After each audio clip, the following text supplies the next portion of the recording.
Hi guys! The heat wave is back, in case you hadn't noticed. It was a cozy 40 degrees in Cologne today on Thursday, which the converter tells me is 104 degrees Fahrenheit.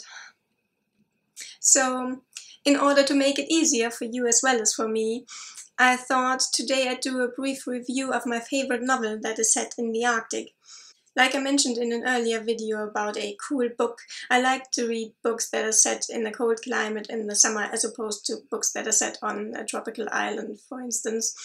Because when I read a book that is set in the Arctic or Siberia or the Himalayas or what have you, I'm able for a few moments to escape the brutal heat and to imagine myself in these cold climates.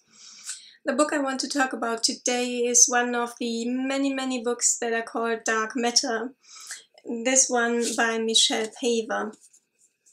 Dark Matter is set in 1937 and is told from the perspective of Jack, a young and poor chap from London who one day gets the opportunity to earn some money and, most importantly, to get out of the city and his miserable existence there by signing up for a meteorological expedition that is funded by the National Geographic Society. He and the main body of the expedition, for Oxford students all from well-to-do or even aristocratic backgrounds, are to establish a weather station on the small Norwegian island of Rjukan, which is a fictitious, uninhabited island in the Svalbard or Spitsbergen archipelago in the Arctic Circle.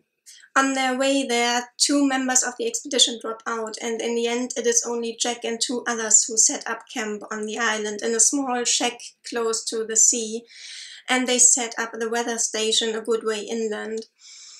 As you can imagine, it isn't the easiest life there at close quarters in the shack, and they have to take turns to travel across the snow and ice to the weather station, and the temperatures drop lower and lower, and the sun barely rises above the horizon as the Arctic winter approaches. And then one of the three men falls severely ill and has to be taken back to the mainland.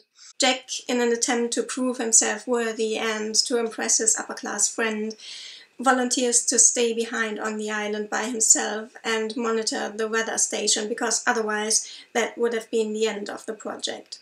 The others promise to come back for him or send a boat for him to pick him up as soon as possible, but weeks go by and the sun disappears and still nobody comes for him.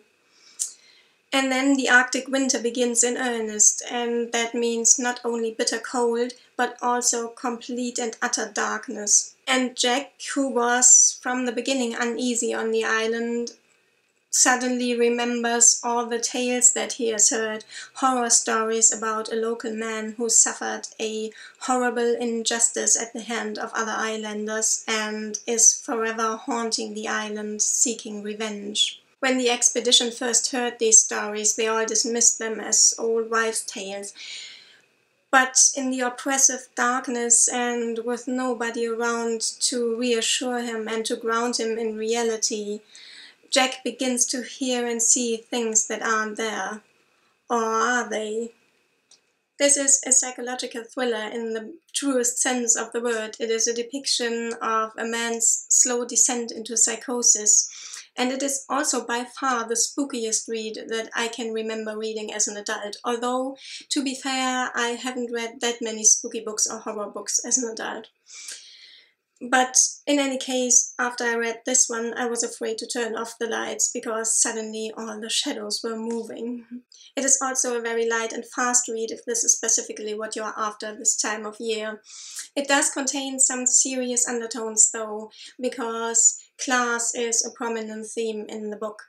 The class divide between Jack and his team members and how it can be overcome in some cases but not in others provides a kind of emotional through line for the book.